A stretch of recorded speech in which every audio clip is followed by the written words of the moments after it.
9, 8. You're watching Experience Comic Culture and Sales. Streaming live daily to Facebook, YouTube, Twitch, and Twitter. 2, 1.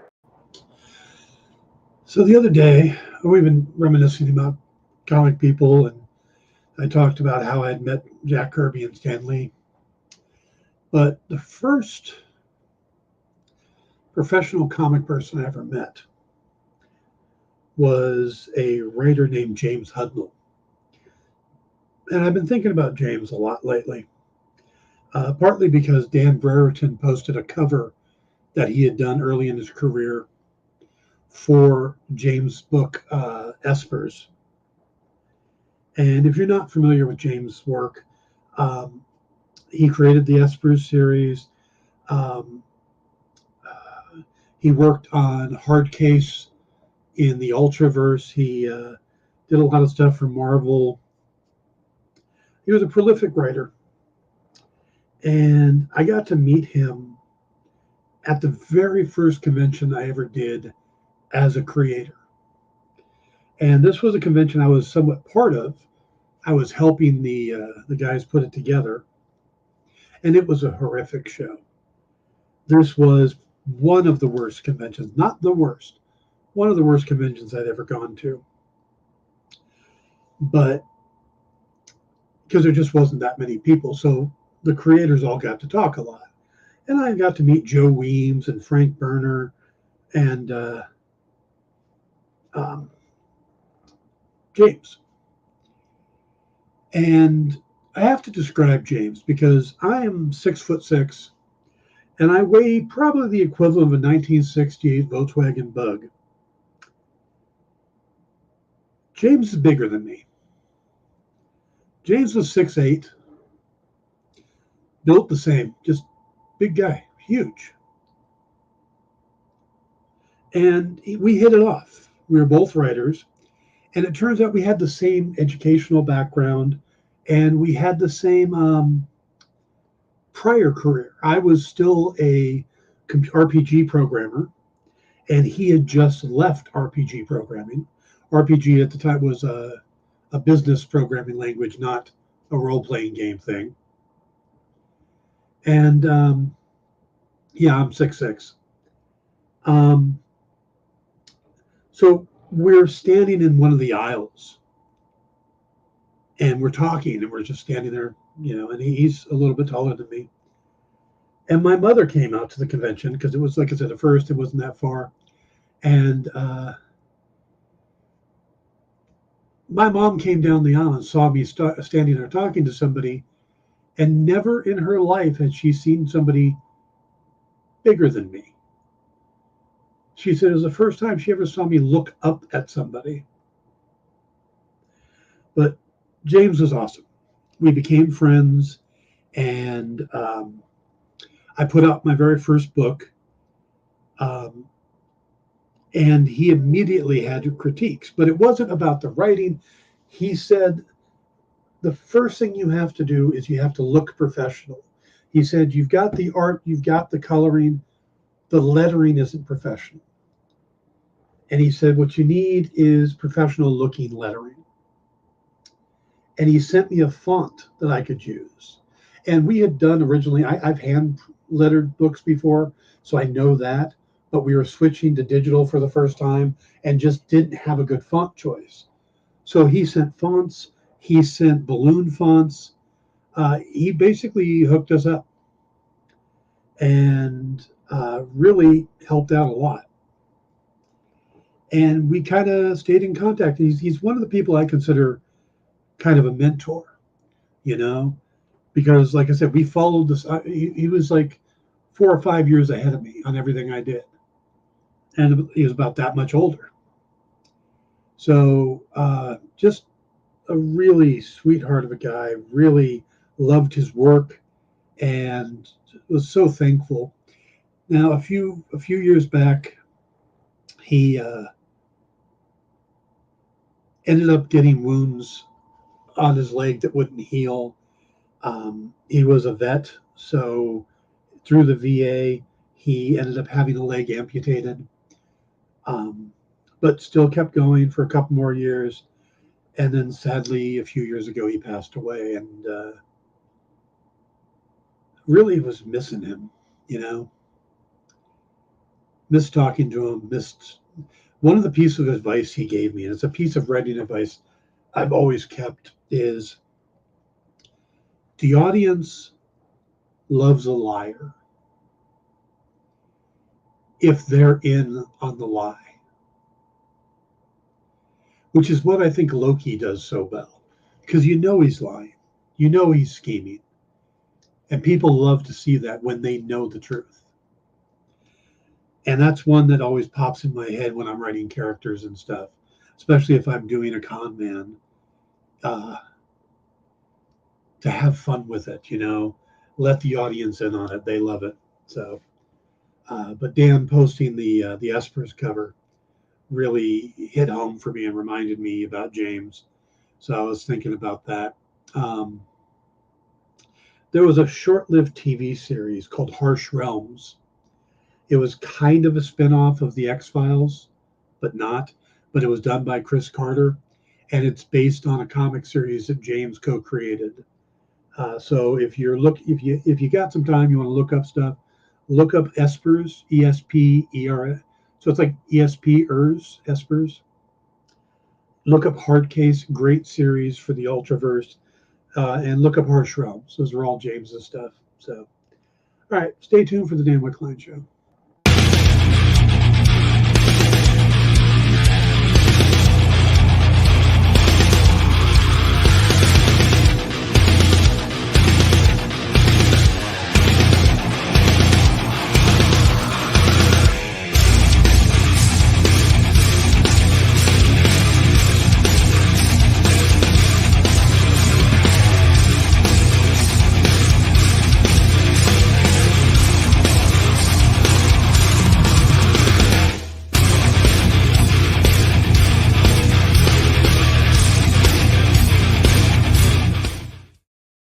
Hey, everybody, welcome to the Dan Wickline Show here on The Experience. It is August 31st.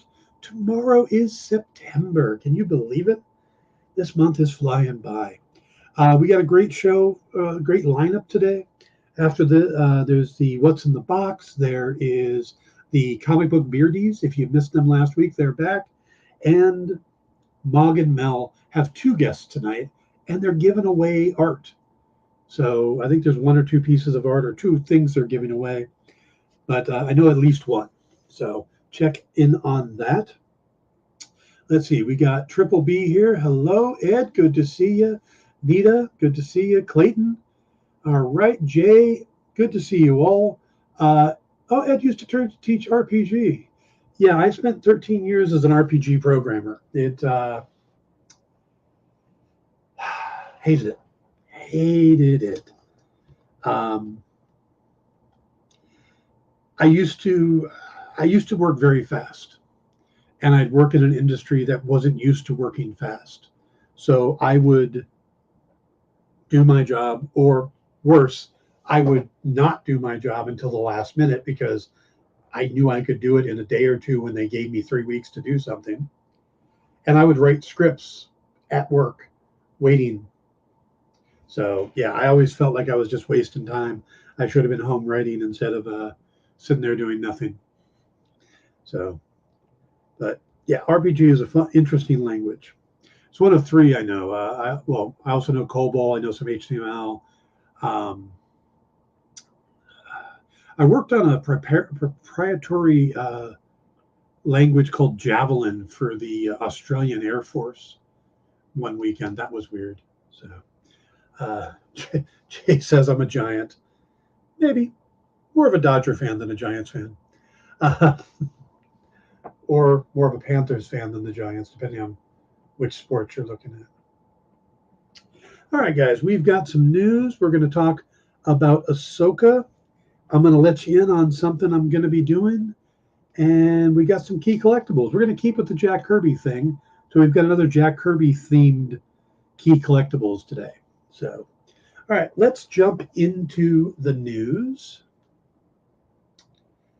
We're going to start with, Ed says, wow, you're speaking my language.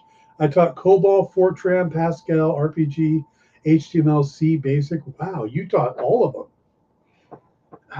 Yeah, I always thought that basically programming was programming. The languages were just the grammar, the syntax. If you understood how to program, you could pick up on any of the languages.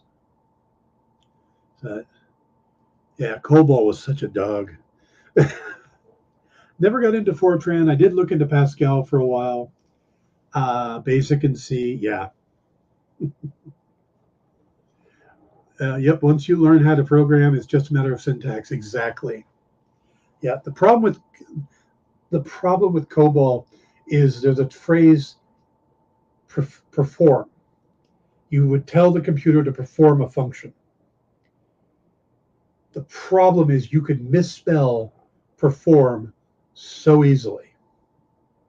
It's actually how I learned to code. My girlfriend at the time was doing COBOL, and I was just taking a regular computer course, and I would catch her spelling errors because she'd write pre-from, preform, per-from, so I would go through that one's wrong, that one's wrong, that one's wrong. And I basically learned COBOL, took the class the following week, and did all of the assignments in one night, and never actually sat through the class. It was pretty interesting. Remember all the hashtags you had to use with COBOL? Yeah. 5 pages of code to get you to print your name. Yeah. Oh, man. Bringing back memories. I haven't coded in 13 years, and I'm happy about that. So, all right. One of the things about the strike that's been kind of odd to me is that the Screen Actors Guild are making arrangements for certain productions to continue. And how they're doing this, I don't know. They're making deals based on by shows, not by studios. So The Walking Dead spinoff with Daryl Dixon, and The Ones Who Live, and Interview with, I think it's called The Ones Who Lives. It's the Daryl Dixon spinoff, and Interview with a Vampire are going to resume production because AMC has worked a deal with SAG-AFTRA. Now, this doesn't do all the shows from them. It doesn't. It just these these 3 shows. They're part of an interim agreement with AMC that will allow filming to resume on these 3 high-profile series. So, yeah, The Ones Who Live, the Daryl Dixon spinoff, and Interview with a Vampire. Let's see.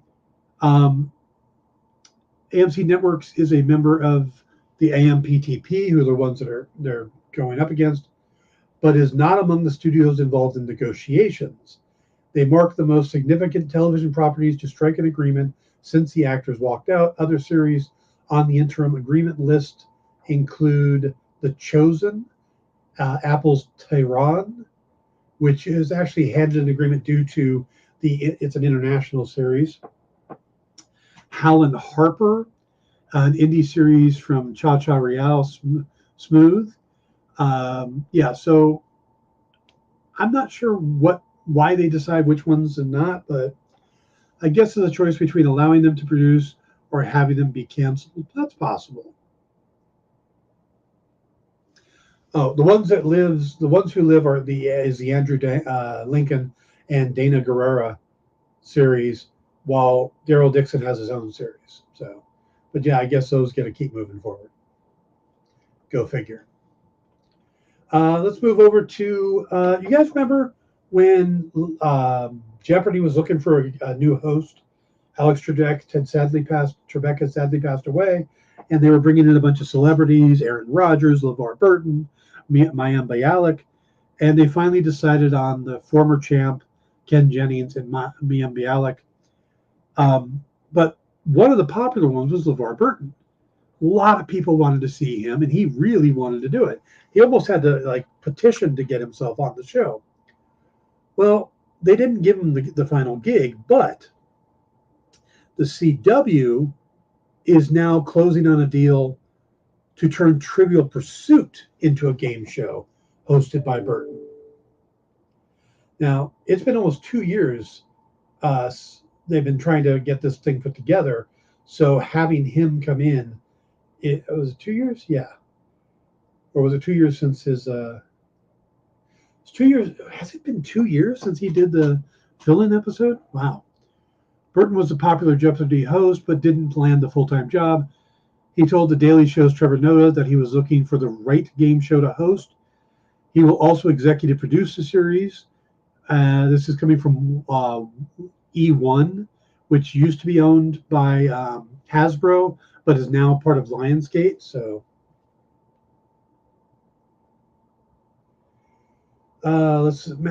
Master Sessions says, my home theater, I make it a point to not allow any Disney products. Master's Lessons. Well, hey, more power to you. I'd miss out on a lot of things I really love if I did that, but it says, I just hope the strikes don't backfire on people. Folks are just getting comfy going back to the theater. Yeah, that's the problem with the strikes, is that they end up killing some series.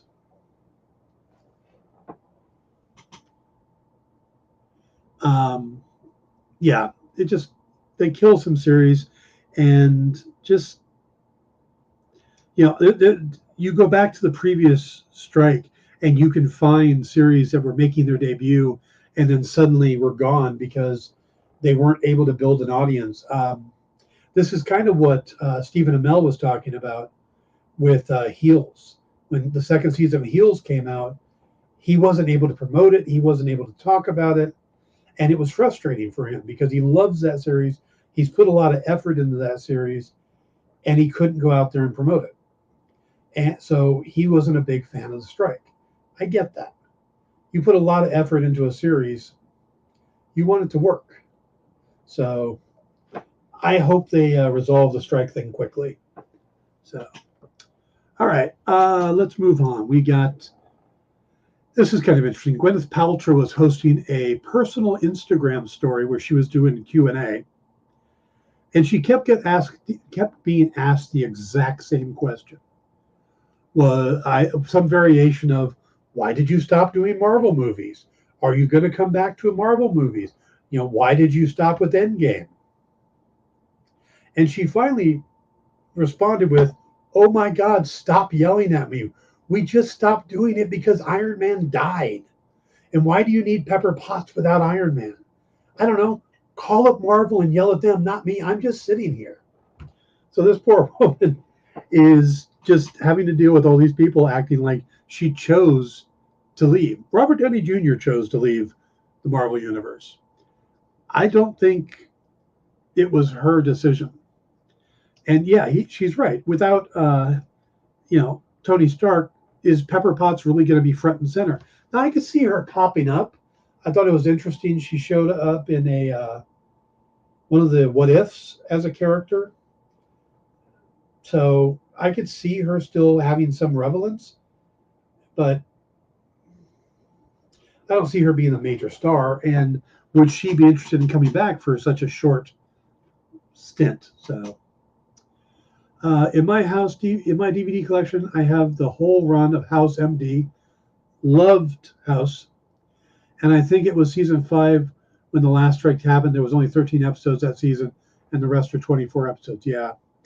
What I loved about House, and I loved House immediately, and a lot of people didn't catch on, is that House is basically a medical version of Sherlock Holmes. Wilson was Watson. House was Holmes. And if that wasn't subtle, or if that was too subtle and that you didn't catch that, his first patient was named Irene Adler. They weren't even trying to hide it. They just made a medical version of Sherlock Holmes, and it worked. And it worked well. So in a way, when people talk about the best Sherlock Holmes, you got to throw Hugh Laurie in there as a version of it. So Ed caught it right away. Yeah. Yeah, I think that that's one of the reasons that I got drawn to it, because it was a mystery show that I didn't immediately figure out the answer, or they didn't give it away by going, oh, look, this actor everybody knows is suddenly in the episode. No, he didn't kill somebody, did he? All right, moving on. Another, since we're talking about my past a lot here, another thing I do is photography. I've actually had a collection published of the model photography I do. And there's a term called the Dutch angle. And what that is when you're using your camera, but you want to make it a little more interesting, you just tilt it one way or the other. And they call it a Dutch angle. So why am I bringing that up? Well, it turns out there's a Marvel movie that used a lot of Dutch angles. Harris, I'm going to kill this guy's last name. I am so sorry. Harris Zamborowski, Zamborowski. He was a cinematographer for the original Thor movie with Kenneth Branagh. And he explained why they used so many Dutch angles in Thor. And he said, it was a hard decision to make, but it seems to be a very simple way of showing kind of the difference between dissonance and harmony in a character or landscape. And without much, it seemed to work in the graphic world that the comic books had come from. And it also seemed to trace back to German expressionist idea of delving deep into the soul and into the psyche. And Thor is kind of a mythological modern day interpretation of mythology. And mythology has always delved into the human condition and the human psyche. And it's dissonant. And it goes back to creating and earning a kind of harmony or dissonance. So that play when you use it and when you don't. I think it's a very useful and interesting tool. And I think we've never used it. We've never used it as much with Kenneth Branagh as we had in Thor. But it's always come back to us. We always feel like there's a certain moment in some films that we need to, it has its place. What we always said is that it's the human aspect of the story. And the most important, I think it's part of the success of Thor, is that it's broken down through, regardless of action and regardless of the plot, that was again a story of rivalry of brothers and family tension. Any story kind of has to embed itself in the human nature and human condition to have a truly impactful and meaning story to tell to the audience. So that aspect of it, however big or small, that it remains intimate and true to the human condition, I think runs through all great storytelling and is something we aspire to. And I got to agree, I used to use Dutch angles a lot. And the whole idea was you do the shots to focus more on the center of attention, on the person in the photo, and to bring the viewer closer in. And I think that's something they did very well with Thor. So, all right. And one last quick news story before we take our break. At a convention in the last few days, or probably over the weekend, Giancarlo Esposito was asked a simple question, whether or not he would ever do a Marvel or DC movie.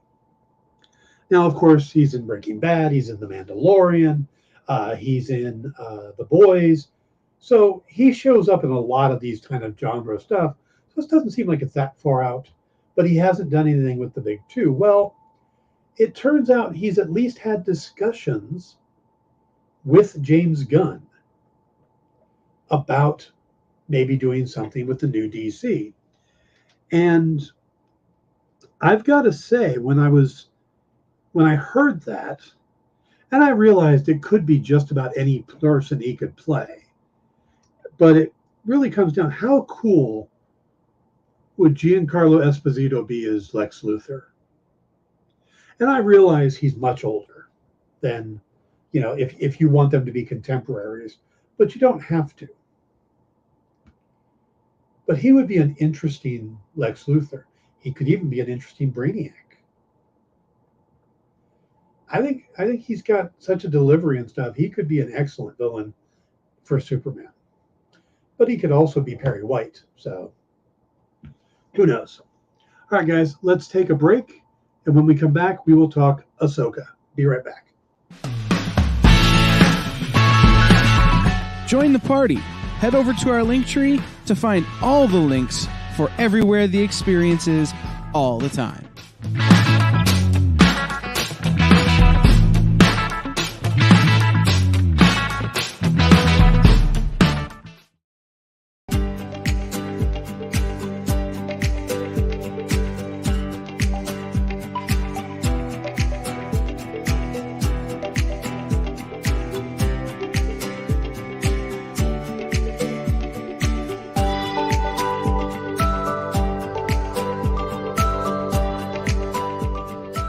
There's something for every imagination at your local comic shop. Visit comicshoplocator.com to find a store near you.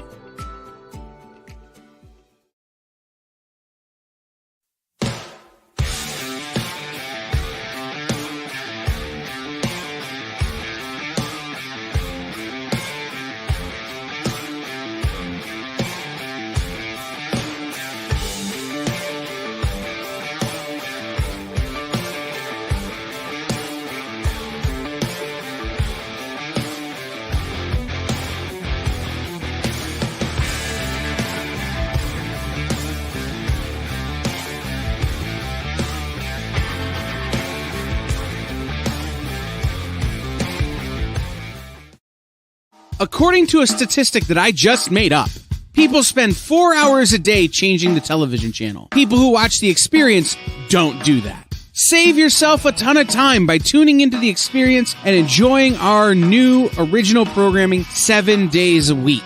And then tell your friends. Think about the money they could save on batteries in the remote alone just by tuning into The Experience. Find out more by scanning the QR code below.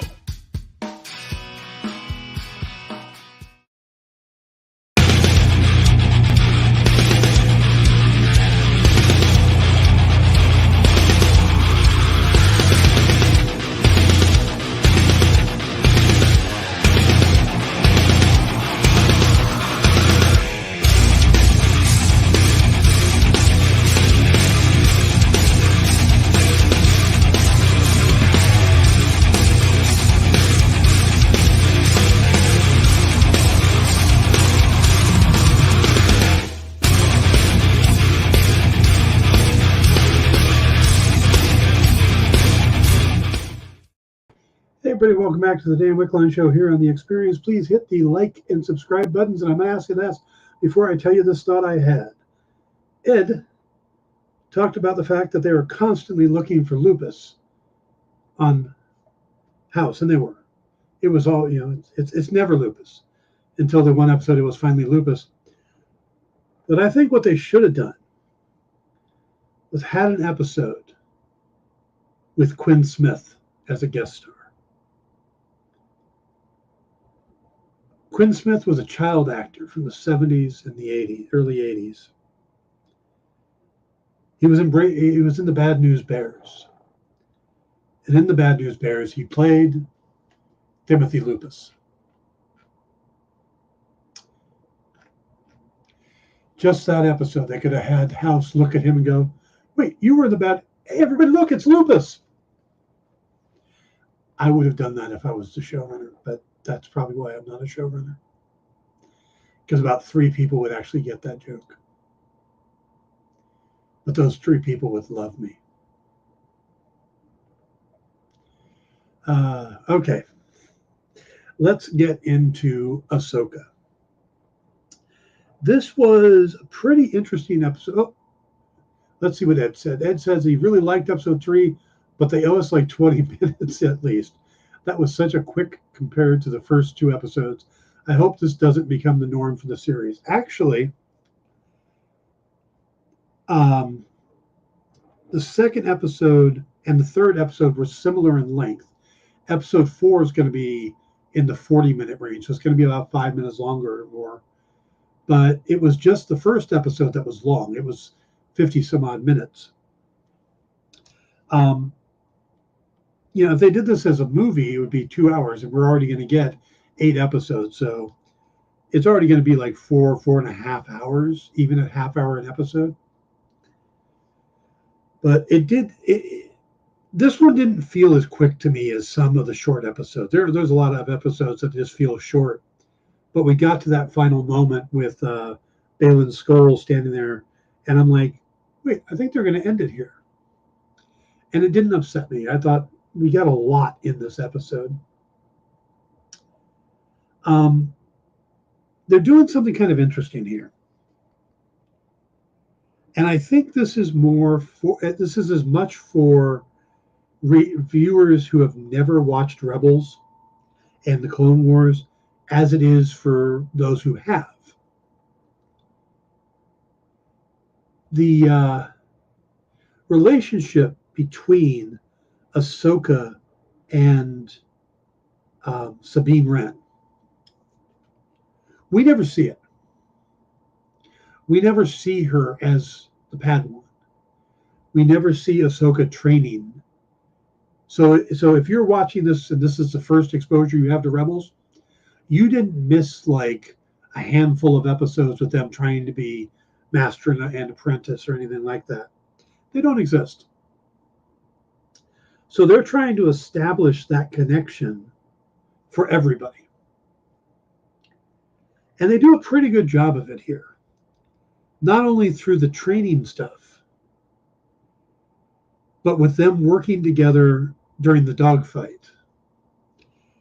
You get little moments that talk about, they give you signs that she had been there before. The presets on the gun, rotor gun or tail guns, the art in the cabin or by the bed. Little things that tell you, oh yeah, Sabine, you spent a lot of time here. But this isn't something that's already been established. It's all brand new. But they do a good job of making you feel like, oh yeah, they spent time together. They bumped heads a lot. But it feels like when they didn't have Hu Yang with them, because Hu Yang is the best new thing in Star Wars, and B, feels like he's new to this whole thing because he's saying a lot of stuff that he probably would have said before, had reason to say before, and there'd be no reason to say again.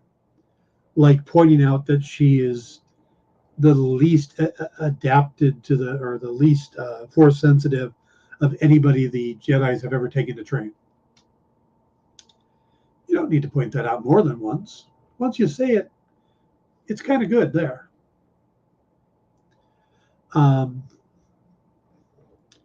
I love the way they showed her training and that she was using a Bakken or Boken. I always knew him as Boken, but I'm hearing a lot of people refer to him as Bakken. The wooden training swords. I had a katana one for a long time. I think I still do somewhere. But I like the fact that she was going through the movements. And if you are a fan of Star Wars lore, you'll know that there are various fighting styles that are trained and that they all seem to come from samurai history. Lucas was very clear about the fact that he borrowed a lot of stuff from samurai movies. The Kurosawa films and stuff like that. I think it's Zenochi.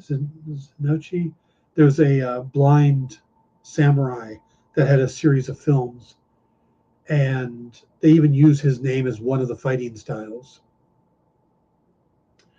The character would go on. They did an American version of it with Rutger Hauer called Blind Fury. It's so that's why they always get the scenes where they cover the eyes. And there was a lot of homages to New Hope in Episode 3 with the blaster shield training. Yeah, exactly. And I think that was on purpose, as was the gun scene with her shooting down the ships, and she yells, "I got one." It's kind of straight out of Luke yelling that, and Han telling him, "Don't be cocky." But in this case, Ahsoka was very supportive. And one of the things we got to see here, when Ahsoka accepted Sabine to come back as her trainer, her attitude shifted. And Jim Beard was pointed it out. I think it was Jim Beard pointed out to me that through the first 2 episodes, she's very stoic, very arms crossed, not opened up to anybody. But once she accepted Sabine as her Padawan, she suddenly became very supportive. You know, when she yelled out, "I got one," Ahsoka said, "Good job. Well done," you know. Talked about her training and, oh, you know, you're getting better and stuff like that. She is very supportive, and which is interesting because you didn't see that much in training. Anakin wasn't exactly a very supportive trainer for Ahsoka. We didn't see it with Yoda. You know, there was no coddling. So Ahsoka is very much doing a different style of training, and I like that. But I thought this was a good episode to establish the connection between Sabine and Ahsoka, which we've assumed was there, but it really wasn't.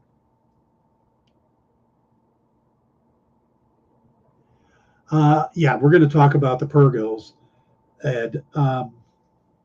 Those are very important.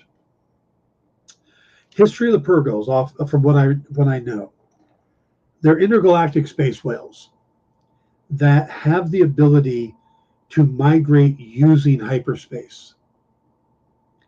So last season, when Grogu was looking out the little window and saw a shape while they were traveling in hyperspace, yes, that was one of the whales, the Purgils, traveling along.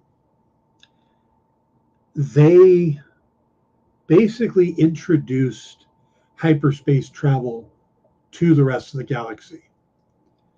Jedis were some of the first, or Force sensitive people were some of the first to do it because they could use the Force to sense when to come out of hyperspace. But the Purgils, actually, their migration paths are what show what became the hyperspace lanes. No spoilers of episode 3 of Ahsoka.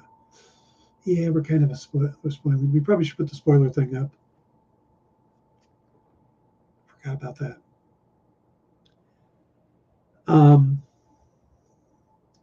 So the Purgils are important.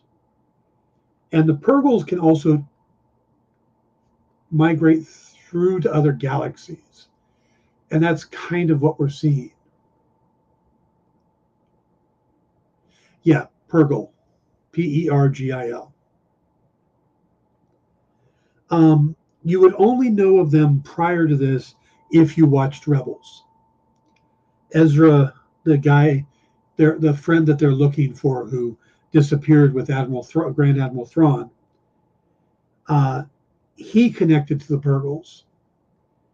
And it's pretty obvious from the abilities they're giving Grogu that he will also be able to talk to the Purgils. But I think what they did in this episode was so beyond what a lot of people were expecting that know about the Purgils.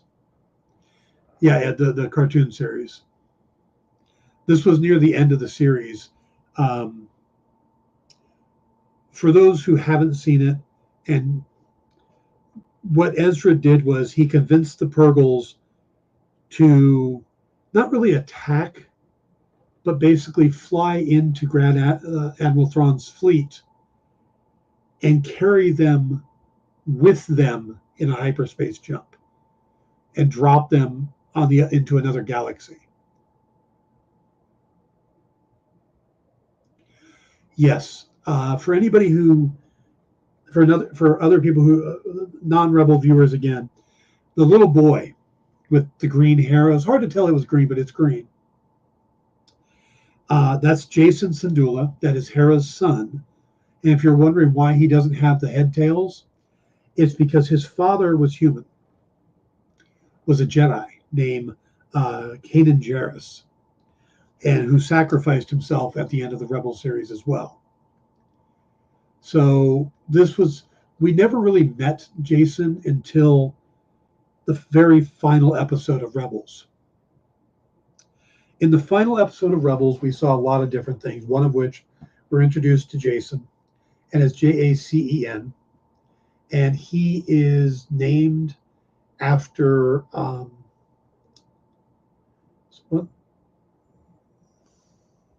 think it's Han. In the novels, Han had 2 kids.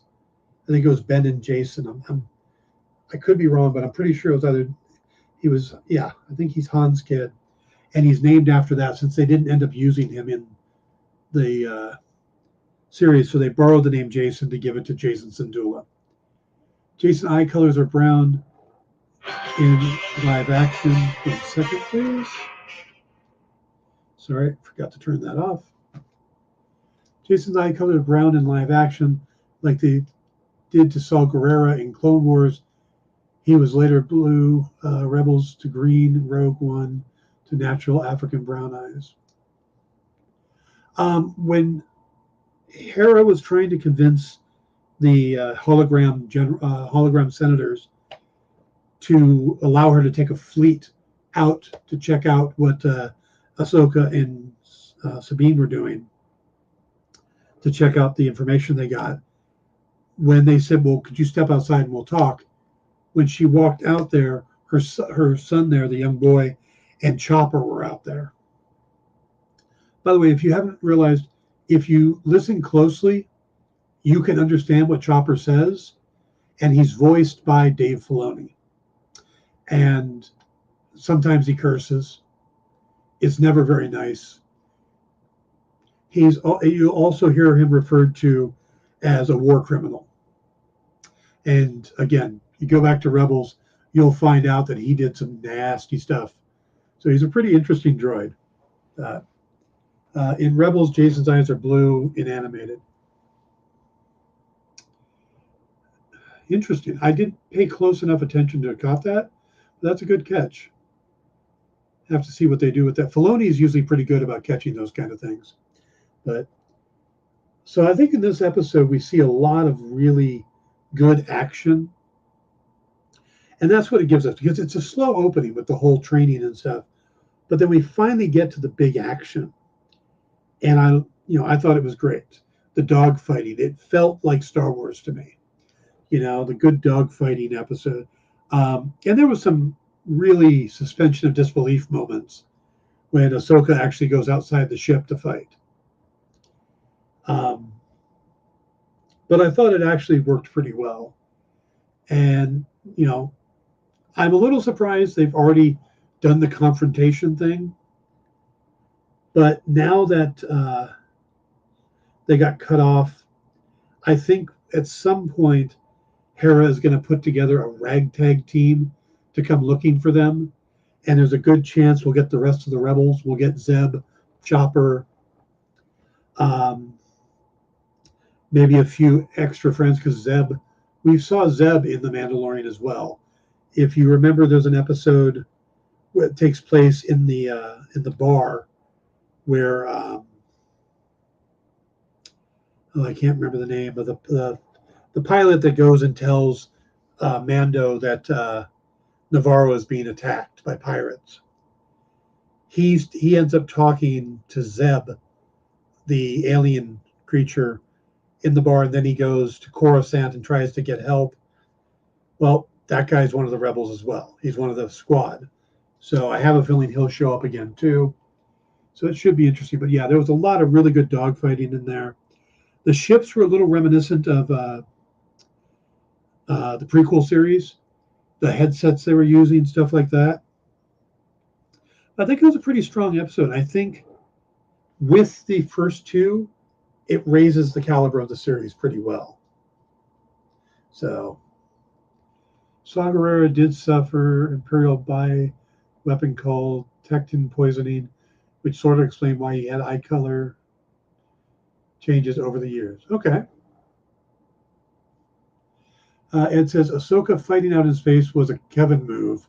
Everyone hated it when Princess Leia was able to survive going out in space. So now they have Ahsoka do it. Excellent point, Ed. Yes, it's the double down move, the Kevin Feige move. Oh, you didn't like that? Well, we're going to do it again and again and again and again until you're demanding it and love it. So, all right, we're going to take our next break. We're going to come back. We got a little news, and then we'll do some key collectibles. So we'll be right back. Did you know that every experience show, including some exclusive content, streams on Twitch? Check it out, twitch.tv/the_EXP. Or just scan that QR code. To be continued. 3 little words that hold the secret to the next great story. 3 words that will thrill you, confound you, give life to new possibilities. Every variation of To Be Continued is a promise of adventure, a promise of excitement, a promise of unseen wonders and unexplored worlds, a promise that every issue you read makes you a part of a never-ending journey, and behind every page there will be an unopened door waiting for you. This story to be continued at your local comic book shop. Visit comicshoplocator.com today.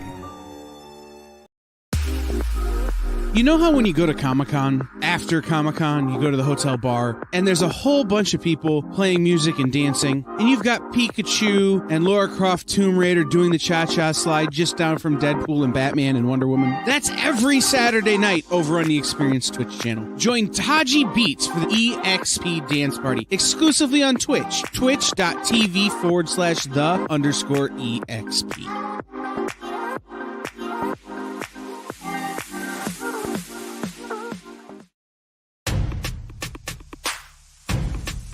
Go follow the Experience on TikTok at @the_EXP1 or scan the QR code on the screen. Our TikTok is like everywhere else we are, except you only have to deal with us for a minute. Seems like a win-win to me.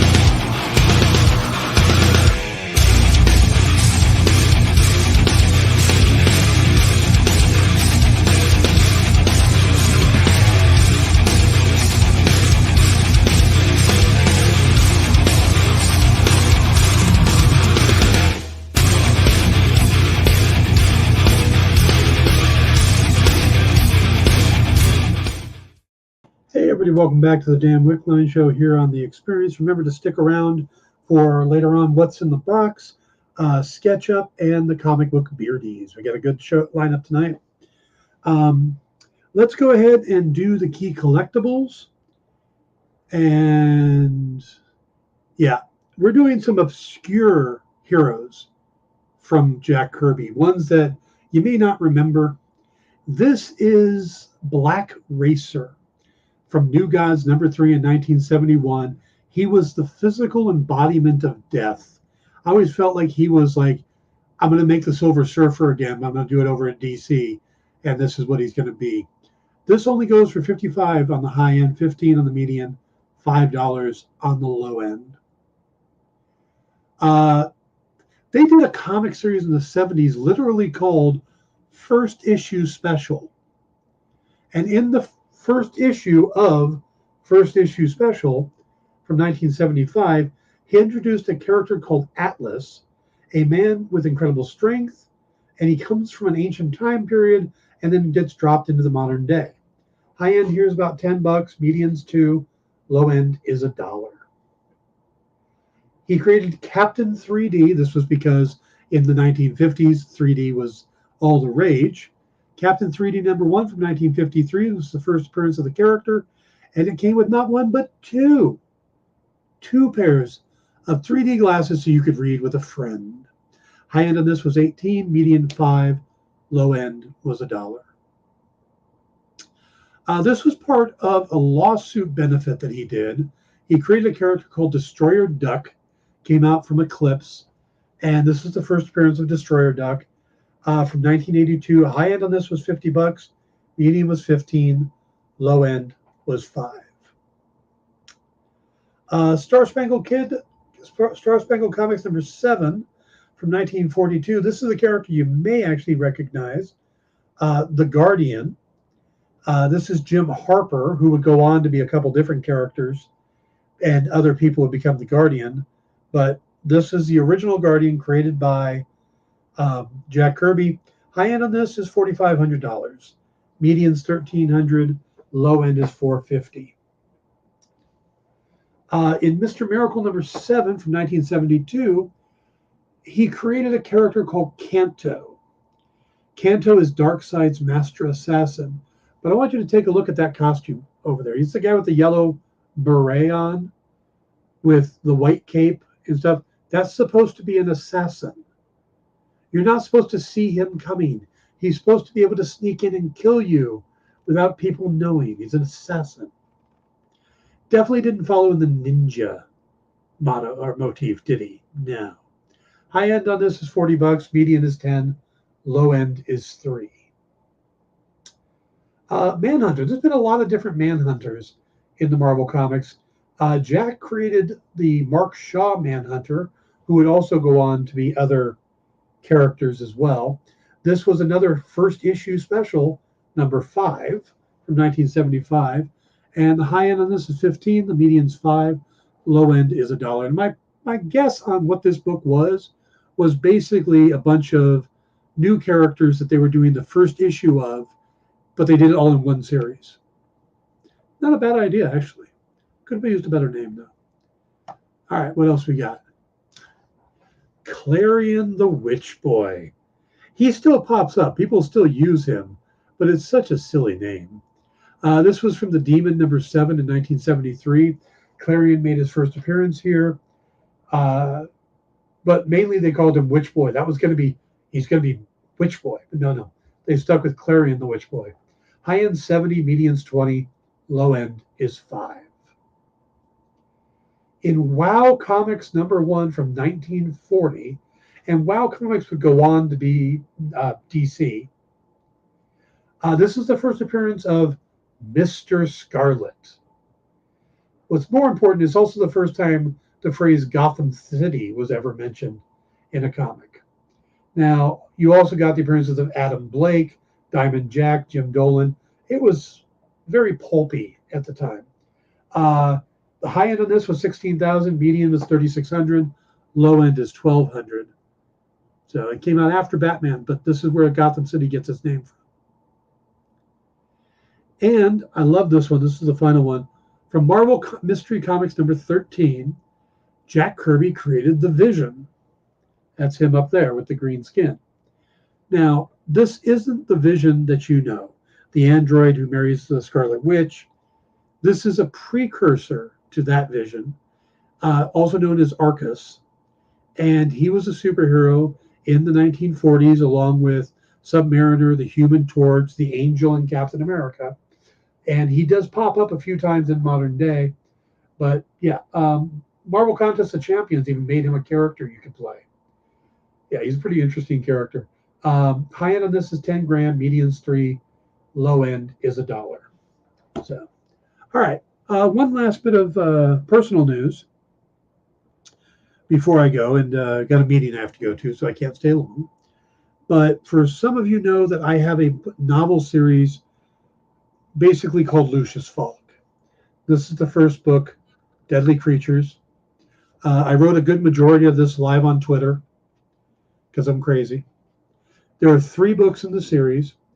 They're a urban fantasy series set in the 1950s that very similar to like the Rex Stout Nero Wolfe books, but with the supernatural element. And I've always loved these books. I enjoyed writing them. And I keep meaning to do another one, but I haven't had a chance. I haven't been able to put the time aside. So I am talking to my editor and a few other people about possibly doing, and I think this is going to happen, writing the next book in the series, which will work as kind of a first book So if you haven't read the previous 3, this is a jumping on point. There's going to be some big changes, and these will become like a prequel series. So that's where I'm heading for. But the plan is going to be able to take the time to do it. I'm talking about doing a Kickstarter. And the Kickstarter will be for a digital copy of the new novel. It's not going to be expensive. It's not going to be $20 for a digital book. This will be much lower. And then there'll be tiers where if you go a little higher, then you'll get some of the other novels and stuff like that. There'll be other things. There'll be stretch goals.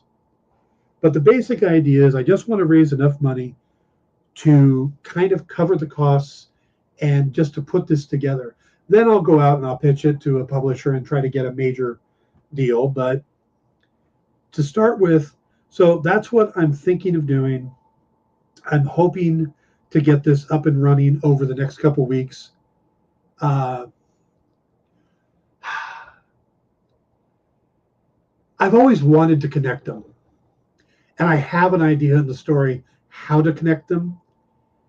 And there is a way. So it might happen. It's always been in the back of my mind that Lucius is related to Phineas. I just haven't done it yet. So I just wanted to give you guys a heads up. These are all available on Amazon in digital and print. There is an audiobook version for this that I haven't released yet. I may do that on YouTube. There's a lot of stuff I've got in mind for it. But I just wanted to put that out there. And if I get you guys to start asking me about it, like, hey, what were you doing something with that? That'll keep me on track too. So, all right, guys, thank you very much. I will see you next week. Have a great weekend and enjoy. Good night, everybody. Do you remember what it was like when you were a little kid and you got a letter in the mail? Now imagine that letter was filled with information about your favorite shows, pop culture questions, links to things you're going to want to see later, and even sneak peeks at upcoming programming here on The Experience. That's what the EXP mailing list is. Every week, we send you sneak peeks, information, and all of the relevant links for all of the shows you want to see. Sign up now on our website or scan the QR code that's on your screen right now.